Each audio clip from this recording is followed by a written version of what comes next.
You know who I am, do you not? I didn't, but did somehow. So I nodded. People always know. We sat there in silence for a while as I began to put the pieces together. Figure out how I got there. What had happened. The man wasn't even looking at me. He was staring off into the distance. He picked up his cup and took a sip. The cafe was nice. I looked around. We were outside on a patio type thing. There were other people around, but none of them had any distinct features. And none of them acknowledged me, the man, or each other. They were just a blur, like I was sitting in a time lapse. The man across from me looked around. He seemed to be taking it all in. It seemed odd to me that he was so tuned into this place. I assumed he was here all the time. He wore a sharp black suit that seemed to have some kind of smoke or aura coming off of it. His thin black tie hung perfectly covering the buttons of his white shirt. Even his white pocket square seemed to have an unearthly glow. He still hadn't refocused his attention back to me, so I spoke. So, I'm pretty sure I know, but how did I... Heart attack. His voice was deep, but calm, with an unnatural reverb to it. Some people survive heart attacks, though, right? He gave me a side grin. Yeah, some people do. I instinctively chuckled without thinking, and the man did the same. He said, I haven't heard anything, one way or the other. I'm sure you know. The longer it takes for me to hear, the less likely I made it. Gotcha. We sat there in silence for a little longer. You know, I kind of expected you to be different. Different? Well, yeah, I sort of expected you to be a skeleton, first of all, and maybe with like a cloak and a scythe. He smiled. You and almost every single person I meet. I also thought you'd be the one to finish me off, to be honest. Like, you'd be the last thing I saw, and you'd be standing there with your scythe, and bam, you finish me off and take me, wherever. No. The world kills you. Accidents kill you. Overdosing kills you. Sickness and disease kill you. Other humans kill you.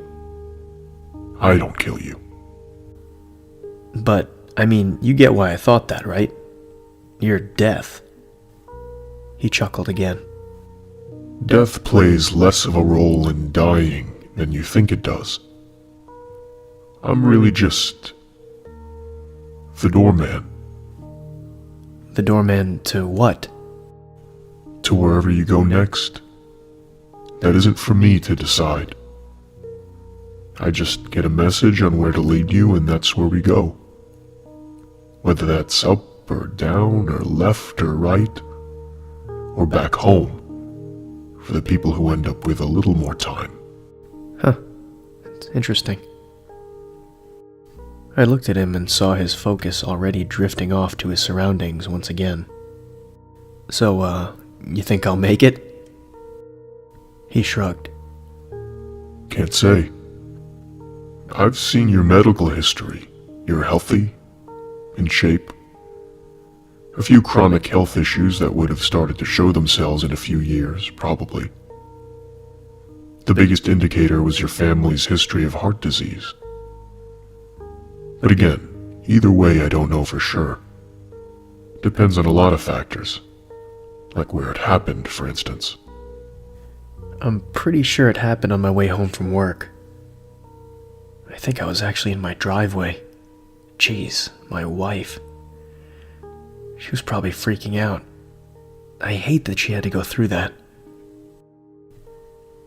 Death stared at me for a moment with a tiny smile on his face, like a quiet examination as to the kind of person I was. And then he spoke. Wait, aren't you an EMT? Yeah. I mean, you see the irony of this, right? Yes, the irony of me being an EMT and having heart failure in front of my home is not lost on me, Death. Thanks. He was quiet for a moment. How will your wife and child fare if you end up dying?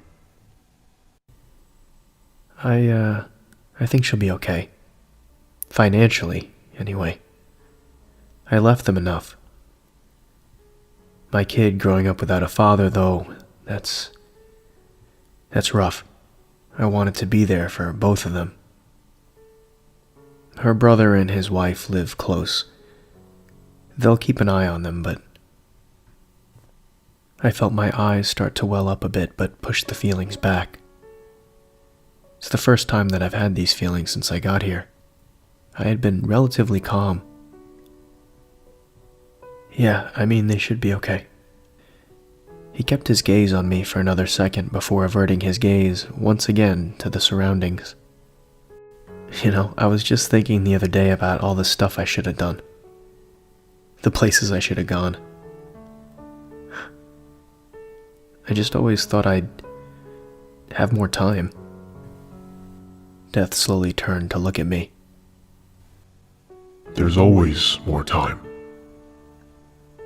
Until there isn't. We sat in silence for a bit after that. Eventually I asked, "So what are my options?" Options? You know, like places I could be sent after this if I, actually die. There are plenty of places to go after this. Not even I know them all, or what they might entail. What I said before is true. I simply take you there. But dying isn't the end.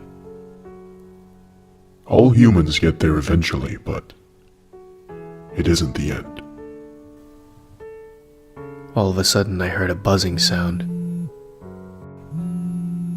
Ah, here we go. Death pulled a cell phone out of his inside suit pocket and looked at it. He slurped down the rest of his coffee as he read, and then motioned for me to follow.